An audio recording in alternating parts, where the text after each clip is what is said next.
Assalamualaikum warahmatullahi wabarakatuh. Masih bersama saya di channel Yadi Aindo untuk cerita-cerita horor atau misteri. Yang baru bergabung di channel Yadi Aindo, jangan lupa subscribe, like, dan komen, dan tombol loncengnya agar mendapatkan notifikasi video-video horor terbaru atau misteri dari Yadi Aindo. Diikuti setan jahit. Kisah malam Jumat, Kamis sore, dua orang pengantar jenazah dari sebuah rumah sakit melaju kencang di alamat tujuan si jenazah. Panggil saja supirnya si Udin, dan satunya lagi Ipul. Ipul yang baru saja kerja 1 minggu di rumah sakit itu. Mentalnya masih cukup tipis daripada si Udin. Dia masih terlihat penakut dan canggung dalam menangani jenazah. Sebenarnya ini adalah pekerjaan yang tak dia inginkan, berhubung dia sedang sangat membutuhkan pekerjaan untuk segera menikahi gadis pujaan hatinya. Dia rela mengambil pekerjaan ini, yaitu sebagai supir ataupun pengantar jenazah dari sebuah rumah sakit yang cukup besar di kota Semarang. Selang beberapa menit, Udin si supir mobil jenazah terlihat gelisah. "Pul, aku lapar sekali nih. Mampir di warung yuk, atau rumah makan sebentar yuk," pinta Udin penuh harap. Memang karena sibuk dengan pekerjaan, jadi dia belum sempat makan siang. "Tapi mas, kita kan harus segera sampai ke rumah jenazah, karena jenazah sudah ditunggu di rumah duka," jawab Ipul dengan wajah keraguan. "Tapi aku nggak fokus nyetir, Pul. Sumpah, lemes banget. Aku juga belum makan apa-apa dari tadi siang. Ayolah, daripada nanti kita oleng karena kelaparan, terus kita jadi kayak dia. Mau kamu?" katanya sambil menengok ke kabin belakang. "Ya nggak mau lah, mas. Aku masih pingin hidup, belum kawin juga."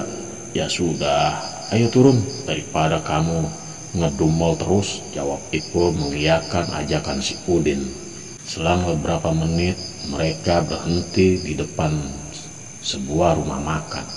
Kemudian mereka memesan makanan 2 porsi nasi rames dan juga 2 gelas teh hangat. Terlihat begitu nikmat saat keduanya menyantap makanan yang sudah dihidangkan, karena mereka memang berdua sedang lapar. Selesai menikmati hidangan yang disajikan, tibalah mereka menuju kasir untuk membayar makanannya. "Mbak, berapa semuanya?" "2 porsi nasi rames sama 2 gelas teh hangat," tanya Ipul kepada penjaga kasir cantik di depannya. Tapi hal mengejutkan terjadi. Penjaga kasir menatap Ipul penuh tanya. "Loh, kok cuma 2?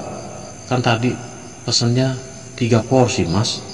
Kalian tadi juga datang bertiga kan? Yang satu tadi pesan sendirian, jalan tertunduk di belakang kalian berdua. Kami cuma datang berdua, mbak. Saya dan Mas Udin," tutur Ipul menjelaskan perihal kedatangan mereka yang hanya berdua saja. "Loh, yang satunya tadi udah keluar, mungkin masuk mobil. Jelas-jelas tadi kalian juga makan bertiga, mas." Satu pelayan menghampiri mereka, mungkin karena melihat ada sedikit keributan di depan kasir. "Iya, tadi waktu makannya datang.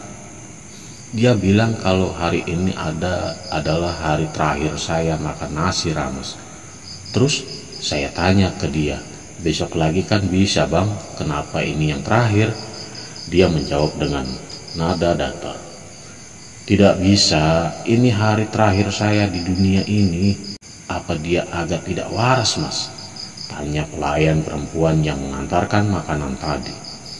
Udin dan Ipul bengong. Mata mereka membola seketika. "Pul, apa jangan-jangan yang satu adalah," kata Udin terbata-bata. "Jenazah," lanjut Ipul dengan mata terbelalak. "Loh, ternyata kalian yang bawa mobil jenazah di depan. tanya perempuan penjaga kasir yang sudah terlihat ketakutan.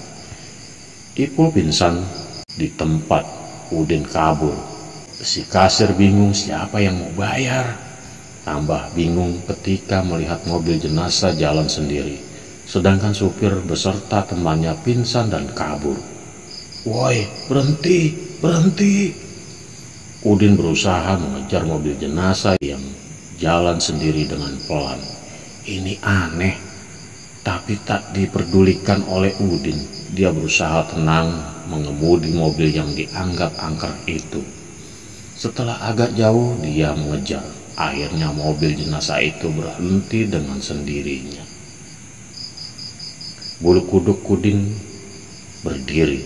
Mana mungkin mobil ini jalan sendiri tanpa pengemudinya. Lirihnya seraya membuka pintu mobil. Apa jangan-jangan yang di belakang bangun ya? Dia khawatir kalau jenazah yang akan dibawanya hidup lagi. Udin segera mengecek ke belakang di mana jenazah itu dibaringkan. Alhamdulillah, masih ada ternyata. Dia membuka plastik berwarna oranye itu dengan dada bergetar, tangan gemetar, karena baru kali ini dia dihadapkan dengan situasi seperti ini. Begitu menyeramkan, bukan? Udin segera mengambil keputusan untuk segera mengantarkan jenazah ke rumah duka. "Tunggu sebentar ya kawan, jangan ganggu aku dulu biar kita cepat sampai," katanya seraya menoleh ke belakang. Perjalanan Semarang menuju Banyumas terasa sangat lama. Dia berjalan seorang diri tanpa Ipul, rekan kerjanya yang masih baru. Udin terpaksa meninggalkan Ipul yang sedang pingsan di rumah makan tadi. Biarkan saja para pelayan di sana yang menjaga Ipul. Kalaupun aku mengurus dia, lantas siapa yang akan mengantarkan jenazah ini sampai ke rumah? Tiba-tiba terdengar suara tangisan seorang laki-laki memecahkan keheningan. Udin tak ingin menoleh ke belakang. Waktu juga semakin malam, membuat suasana gelap ini semakin mencekam. Jalanan yang dia lalui kini menjadi sepi karena waktu yang sudah larut malam. Aduh, kenapa sih Ipul pakai acara pingsan segala? Aku kan jadi sendirian nih. Gak ada teman ngobrol juga. Suara itu semakin terdengar. Isakan tangis laki-laki yang kian menjadi. Sumber suara itu jelas dari belakang. "Bro, jangan nangis lagi ya. Ini sudah takdir.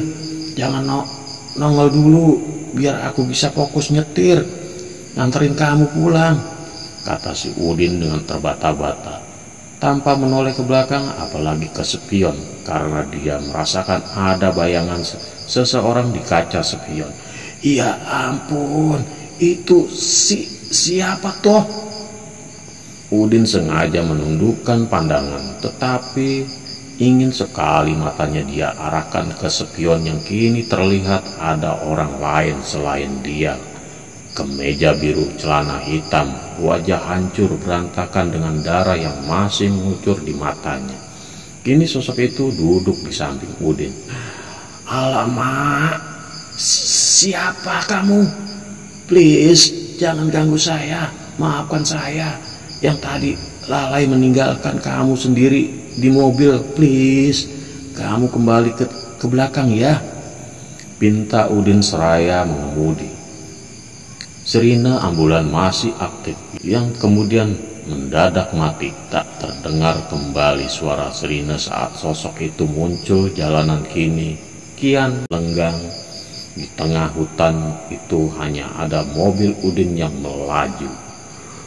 Udin membaca ayat-ayat Al-Quran dengan nada terbata, tapi anehnya sosok itu tak kunjung hilang, justru semakin tenang. "Allahu la ilaha illa huwa hayyul qayyum la ta'khudhu sinatun wala naun." Lirih Udin yang sudah sangat ketakutan dan membaca terbata-bata, keringat dingin mengucur. Perjalanan terasa begitu lama. "Ya Allah, Terusannya gimana ya ayatnya?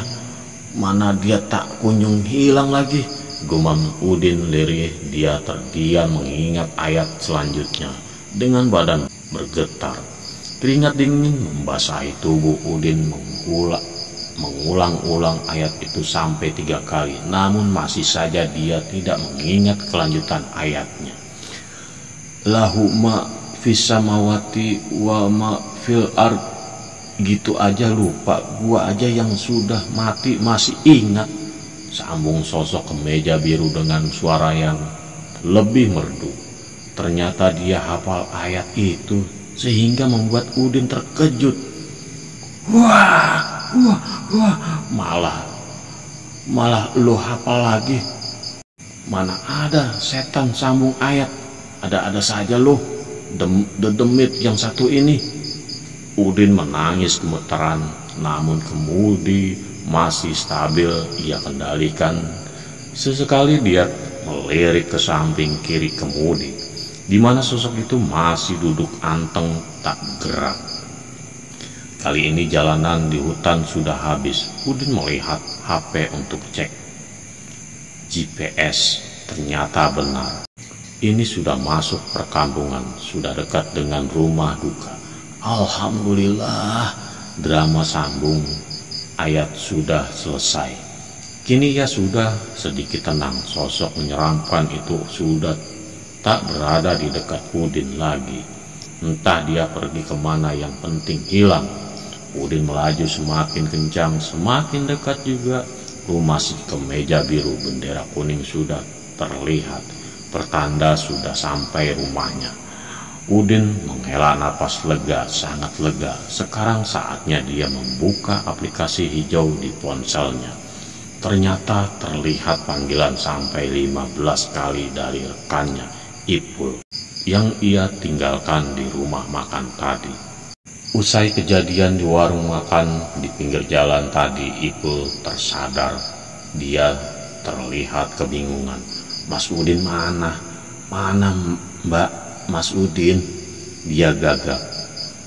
Ingat kemana teman kerjanya yang baru dikenalnya seminggu yang lalu.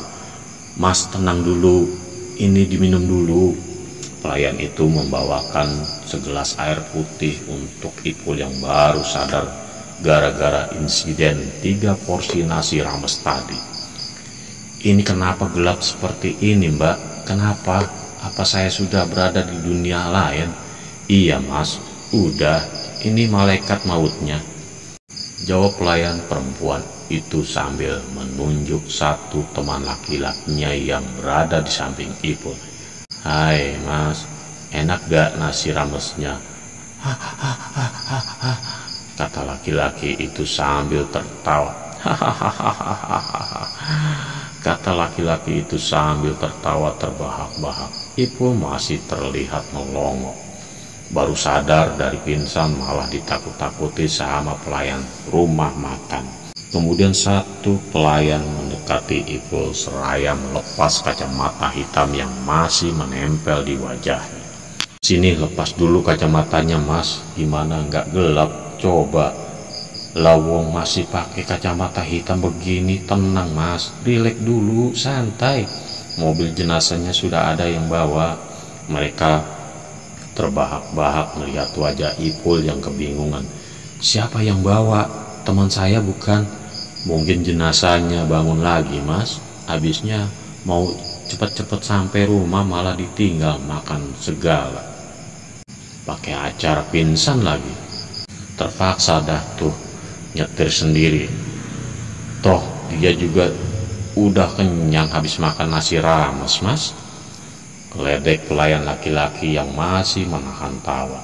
Ini yang benar mas, jawabnya. Jangan buat saya makin bingung dong. Ipul terlihat kesal dengan ulah para pelayan itu. Satu pelayan perempuan mengenakan hijab itu berkata, saya kurang tahu mas, intinya sudah pergi dari sini. Lain kali kalau mampir ke warung selepas antar jenazah dulu lah mas, sumpah serem banget ada insiden kayak gini di rumah makan kami. Iya nih, baru lihat ada supir jenazah, belum selesai tugasnya malah makan. Baru tahu rasakan, atau lain kali kalau makan yang di belakang diajak, jangan ditinggal gitu aja. Celetuk pelayan laki-laki dengan santainya. Yang benar aja mas, apa-apaan sih didatangin, dia baru tahu rasa kau. Ipul bangun kemudian duduk di kursi terdekatnya. Dia keluar meninggalkan ruangan itu, bermaksud untuk menelpon rekannya. Udin beberapa kali ia menelpon tapi belum diangkat juga. Selang beberapa menit, telepon genggamnya berdering. Kontak bernama Mas Udin memanggil. Mas Udin, di mana kamu sekarang mas? Aku mau tinggal ngunu wae di rumah makan. Tega banget sih mas, ucapnya kesel karena waktu sadar cuma diledeki pelayan rumah makan. Salahmu, mendadak pingsan Pul. Kamu nggak ingat apa-apa, kita punya tugas darurat. Ini aku di rumah duka, nggak ada waktu buat ngurusin kamu. Yang terpaksa aku titipin kamu ke pelayan. Pingsan nggak bisa dipending mas. Mas Udin, aku yo nggak mau pingsan sebenarnya. Lawong aku yo nggak sadar mas. Ini terus aku pulangnya gimana? Nunggu aku saja, kamu stay di situ ya. Nanti sebentar lagi selesai nih. Oke mas, tapi jangan ajak dia lagi loh ya. Bocah semprul. Dia yo sudah dimakamkan toh. Semoga aja nggak ngikutin kamu, soalnya kamu kan yang tadi pingsan, bisa saja kamu yang kena sawannya. Udin sengaja menakut-nakuti Ipul yang memang masih takut dengan hal yang menyangkut jenazah. Awas kamu ya mas, malah nakutin aku. Kalau ngerti bakal kayak gini, aku nggak mau jadi supir ambulan mas, kata si Ipul nyengir. Hahaha. Udah, santai saja. Kemarin kau kan sudah siap dengan resikonya. Toh kamu juga mau nabung kan buat nikah. Ya harus berjuang dong Pul. Masa gara-gara hal sepele gini kamu nyerah gitu saja Pul? Gimana kalau calon istrimu tahu tentang kamu pingsan? Gak malu kamu? Kamu tega banget mas. Cepetan, gak usah banyak ngomong. Nih aku nungguin di sini. Uang makan yang satu belum tak bayar. Loh mas, nanti kamu minta uang sama keluarganya buat bayar makannya tadi bareng kita ya. Dan po, mana mungkin keluarganya percaya kalau dia ikut makan sama kita. Jangan ngawur, pakai uangmu dulu Pul. Dia kan bestie kamu. Hahaha. Udin justru terbahak-bahak. Oh gak mas, aku ndak punya uang, siapa suruh dia ikutan makan? Tiba-tiba terdengar suara seorang di samping Ipul. Gue kan lapar bro, dikira nguras darah, enggak nguras tenaga apa? Sono bayarin. Bulu kuduk Ipul berdiri merinding dan suasana menjadi dingin. Suara siapa tadi? Bisiknya lirih. Ya gue lah bro, sono bayarin dulu. Ipul terkejut melihat laki-laki berbaju biru muda penuh darah berbau anyir di dekatnya. Otomatis dia berteriak kencang. Hantu! Suaranya membuat gaduh rumah makan. Orang yang berada di sana seketika tertuju pada Ipul yang lari ke dalam rumah makan. Kenapa lagi mas? Tanya pelayan perempuan seraya membawa nampan. Aku lihat dia lagi mbak, minta dibayarin makanannya tadi. Katanya terbata-bata. Mungkin semua tak percaya, tapi ini nyata adanya. Hahaha, kamu diikutin dia ya mas? Ya sudah, sono bayarin ke kasir daripada dihantui dia terus mas. Ipul menyengir, berjalan menuju kasir membayar makanan yang tak pernah dia pesan. mau bayar makanan yang tadi ya mas. Hahaha, kenapa mas? Takut dihantui atau gimana? Iya ini tak bayar mbak. Nggak usah kebanyakan halu mas. Mana ada si orang sudah meninggal kok minta dibayarin makan. Awas ya kalau dia nanti nemuin mbak lagi minta makan. Ipul berjalan menuju pintu keluar, tapi ternyata langkahnya diikuti oleh orang yang tak pernah dia kenal. Ditengok wajahnya yang sudah hancur, bola mata keluar, hidung ambles dan mulut yang hancur tak bergigi. Kemeja biru muda yang menjadi merah sebab darah yang terus mengalir. Kemeja biru lagi, teriak Ipul kembali ke dalam. Sontak pengunjung lain justru tertawa terbahak melihat tingkah Ipul yang dianggap aneh. Padahal sejatinya dia sedang ketakutan karena kemeja biru muncul lagi. Kenapa lagi mas? Udah dulu ngelayunya. Lagian kalau dia diikutin mas, itu pertanda dia suka sama emas. Ledek pelayan laki-laki yang dari tadi nggak berhenti bikin lelucon. Ini bukan guyonan mas, jangan ketawa mulu dah. Beneran aku lihat dia tadi diikutin terus, kata Ipul terlihat kesal. Ada apa ribut-ribut Pul? Jam segini begini bikin isu yang enggak. Ayo pulang. Udin tiba-tiba datang dengan mobil ambulan pengantar jenazah tadi. Mas, akhirnya kamu sampai juga mas. Aku sudah pingin pulang banget nih. Aku takut mas, ikutin kemeja biru terus dari tadi. Kemeja biru siapa? Aneh-aneh saja toh. Udin sedikit takut karena jenazah yang tadi diantarnya adalah laki-laki yang terakhir kali memakai kemeja biru waktu kecelakaan tadi siang. Bahkan yang melepaskan kemejanya adalah dirinya sendiri. Ya Allah, mas, kok nggak ada yang percaya dengan omonganku? Padahal aku nggak bohong mas, sampai pingsan juga. Ipul terlihat gagap. Ayo wes, pulang, mandi, jangan lupa langsung cuci baju biar dia nggak ngikutin mulu. Kita ke rumah sakit dulu, nyuci mobil dulu baru pulang. Tutur Udin menjelaskan perihal pekerjaan rutinnya yang bisa dibilang cukup menakutkan. Tapi Udin sudah terbiasa, tak seperti Ipul yang masih terlalu takut mengerjakan hal ini. Kamu sendiri aja lah mas, aku langsung pulang ya. Malam-malam gini harus nyuci mobil bekas jenazah lagi.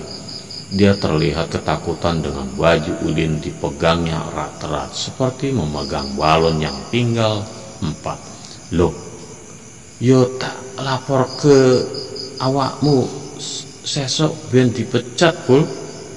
Ini kan tugas kita berdua. Atau kalau enggak mau nyuci kamu diikutin dia terus loh. Udin sengaja menakut-nakuti rekan barunya. Ayolah mas, apa boleh buat? Mereka berdua berjalan menuju ambulan. Pelayan laki-laki itu sengaja mendengarkan obrolan Ipul dan Udin.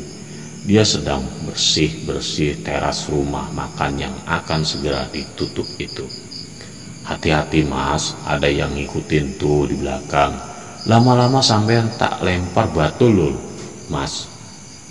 Sembarangan aja ngomong, lihat sendiri baru tahu rasa lu, kata Ipul sambil melemparkan kerikil ke arah pelayan itu. Mas, itu siapa di belakangmu? Kata Ipul seraya menabuk bahu Udin. Sontak Udin pun melihat sosok kemeja biru berwajah hancur di belakang pelayan itu. Mereka berdua lari menuju ambulan. Si pelayan masih tak percaya. Dia masih melanjutkan nyapunya di depan rumah makan itu. Gue ditakut-takutin model kayak gini. Nggak ngaruh, mas bro. Lagaknya pelayan itu seakan sudah menjadi orang yang paling pemberani. Bau apa ini? Kok tiba-tiba amis banget. Perasaan gak ada yang nyuci ikan di belakang. Tiba-tiba terdengar suara dari belakangnya. Ada gue di sini, bro. Pelayan menengok ke belakang. Ada perasaan yang aneh. Dan ternyata itu adalah sosok kemeja biru berwajah hancur. Setan, kabur! Dengan terbirit-birit dia masuk ke dalam rumah makan yang hanya tersisa beberapa orang sajalah di dalam. Katanya tadi nggak takut, bro, kata si kemeja biru. Alhamdulillah selama proses pencucian mobil jenazah di rumah sakit tidak ada insiden misterius apapun. Sampai selesai si kemeja biru tak lagi muncul. Udin dan Ipul membawa motor mereka dan pulang dengan jalan yang berlainan arah. Hati-hati, Pul, jangan lupa doa sampai rumah, jangan sampai tidur duluan sebelum kamu mandi, cuci baju dan segera ganti baju. Pesan Udin kepada rekan kerjanya yang masih memakai helm bersiap untuk pulang. Baik, Mas. Alhamdulillah cuci mobil rampung tanpa ada keganjilan ya. Aku tadi kok udah parno duluan. Hehehe. Ipul memang baru pertama kali ini mencuci mobil ambulan di malam hari. Biasanya siang atau sore. Kelar baru kali ini juga antar jenazah. Kemarin belum pernah. Paling cuman ngantar orang kecelakaan yang darurat gitu saja. Belum sampai meninggal. Udah biasa, Pul. Kamu nggak usah deh kepikiran yang macam-macam. Kalau kita ngerjakan tugas sesuai prosedur, insya Allah aman kok. Besok-besok lagi nggak berani aku nganter jenazah, tak tinggal makan terlalu lama dulu. Takut patah lagi, Pul. Kamu deh yang jadi korban, kata Udin seraya memakai jaket tebalnya. Mas Udin sih tak bilangin ngeyel. Kan jadi ada yang ikut makan. Mana uangmu, Mas, buat gantiin makanan dia juga? Masa aku yang bayarin sendiri? Enak aja. Dia kan besti kamu, Pul. Hahaha. Hahaha. Udah ya, aku pulang dulu. Udah ditunggu anak istri, kamu juga ditunggu siapa, Pul? Udah deh, Mas, gak usah ngeledek terus. Ini udah malam, hampir pagi. Aku mau pulang istirahat biar besok kerja badan fit lagi. Sumpah hari ini nguras mental, nguras tenaga banget. Benar-benar uji nyali. Pul, ini gimana, Pul? Aku takut. Kok gelap kayak gini? Apa aku ada yang ngikutin juga, Pul? Pul, kamu di mana, Pul? Lah, nggak usah ngelawak mulu, Mas. Tuh helm kamu kebalik. Ngaco aja kamu. Diikutin beneran baru rasa kau. Candaan mereka seakan memecah keheningan malam. Dekat kamar mayat itu terdengar suara pintu terketuk dari dalam. Pul, dengar suara ketukan pintu nggak? Iya, Mas, dengar. Apa jangan-jangan dari sono ya? Iya, Pul, terlihat nyengir seraya mengacungkan jari telunjuknya ke arah kamar mayat. Kabur! Ayo, Pul, pulang, Pul. Kamu sih, Mas, dari tadi ngomong mulu, kan dia jadi terganggu. Keduanya melaju dengan kencang dengan motornya masing-masing. Malam itu terasa sepi. Hening, kemeja biru ternyata masih terduduk di dalam ambulan yang baru saja dicuci dua sejoli itu. Sampai kos, Ipul bergegas ke kamar mandi mencuci baju dan membersihkan diri. Kos-kosan Ipul tak jauh dari rumah sakit tempatnya bekerja. Dia masih bujang, tapi sudah memiliki calon istri yang setia menunggu pinangan darinya. Alhamdulillah. Selesai mandi, lanjut tidur dulu, besok lanjut bekerja sebagai supir ambulan. Pasti aku sudah pindah profesi nih. Sayangnya belum ada lowongan pekerjaan yang tepat selain ini. Nasib, gumamnya sendiri. Di tengah kesepiannya dia menuju tempat tidur kos-kosannya dan meraih ponsel di atas kasur. Setelah terbuka, terlihat catatan panggilan tak terjawab dari Sinta, kekasihnya. Tapi dia tak segera menghubunginya karena badan sudah terlalu lelah. Mata juga sudah tinggal 5 watt. Dia menerbahkan tubuhnya dan segera tidur nyenyak. Tok tok tok. Tiba-tiba terdengar suara pintu depan terketuk. Siapa sih malam-malam begini ngetuk pintu? Ipul masih tak memperdulikannya. Dia tetap anteng, tak beranjak sedikit pun dari tempat tidurnya. Tok tok tok. Permisi. Hawa semakin dingin, sepi, hening, tanpa ada siapapun Ipul di kamar itu selain Ipul. Permisi bang. Tok tok tok. Kali ini ketukannya semakin kencang. Tetap saja Ipul masih mengabaikannya. Bau ini lagi. Kenapa sih ngikutin gue mulu? Sebenarnya apa mau lu? Gumam Ipul yang sampai sekarang sudah paham dengan kehadiran kemeja biru misterius itu. Saat bau anyir sedikit busuk mulai tercium, berarti ada dia di sekitar. Loh kan bisa masuk sendiri tanpa mengetuk pintu duluan. Dedemit, sok ketok pintu segala lagi. Ganggu orang mau tidur aja. Teriak Ipul dengan nada lantang tanpa sedikit terbata-bata. Ya udah, karena ini mau lu, gua langsung ke sini aja. Yang penting gua udah berusaha sopan mungkin untuk datang ke sini. Sontak Ipul kaget dengan suara lirih yang sudah ada di belakangnya. Bau amis semakin tercium jelas. Bulu kuduk Ipul semakin berdiri seperti sudah siap untuk lomba lari. Ipul menggigil saking takutnya ketika mengetahui sosok itu sudah ada di belakangnya. Ngapain lu kesini sih? Ada perlu apa sama gue? Nggak capek apa ngikutin gua mulu? Sana pulang ke alam baru yang penuh kedamaian. Di sini bising, kata Ipul setengah sadar. Ini mimpi atau nyata? Dia mencubit pipi kanan. Aduh, sakit. Ternyata gue nggak sedang mimpi. Kandung kemihnya kian penuh, serasa tak tertahan lagi. Ipul beranjak ke kamar mandi untuk buang air kecil. Jangan ngikutin lo. Kali ini gue mau kencing. Gara-gara lo gue jadi kebelet. Bisa nggak sih besok lagi datangnya dengan wajah yang ganteng, nggak dengan wajah hancur kayak gini? Gue kan jadi takut. Mau gimana lagi, wajah gue udah remuk terlindas truk tadi pagi.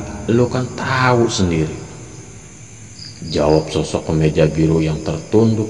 Nada datar tak terintonasi memecah kesunyian. Pinjam jasad orang atau gimana kek, please jangan kayak gini lagi. Lama-lama gue mati ketakutan tahu, kata Ipul sambil keluar dari kamar mandi yang tak jauh dari tempat tidurnya. Iya, besok lagi gue nyamar jadi orang lain dulu, tapi nanti kalau udah tahu caranya butuh belajar juga bro. Alamak, ini setan pakai belajar juga lagi. Nasib amat hidup gue, mak, kata Ipul seraya memeluk daun pintu kamar. Gue butuh lo buat ngungkapin kematian gue bro. Mau nggak mau lo harus mau, please bro. Bantu gue buat hidup tenang di sana. Apa-apaan lagi ini, mak? Mau lari rasanya kalau kayak gini. Lo lari kemana aja gue tetap ngikutin lo bro. Please deh, kalau lo udah berhasil gue nggak bakalan kayak gini lagi. Please bro, gue juga punya cewek yang belum sempat gue nikahin. Bantu gue supaya cewek itu tidak jatuh cinta dengan orang yang sudah ngilangin nyawa gue. Tutur kemeja biru dengan tenang. Tapi si pendengar justru semakin tak tenang. Ipul memeluk pintu lebih erat. Dia merem melek melihat sosok yang ada di depannya. Kenapa lu diem aja bro? Apa mau gue peluk biar lu tenang?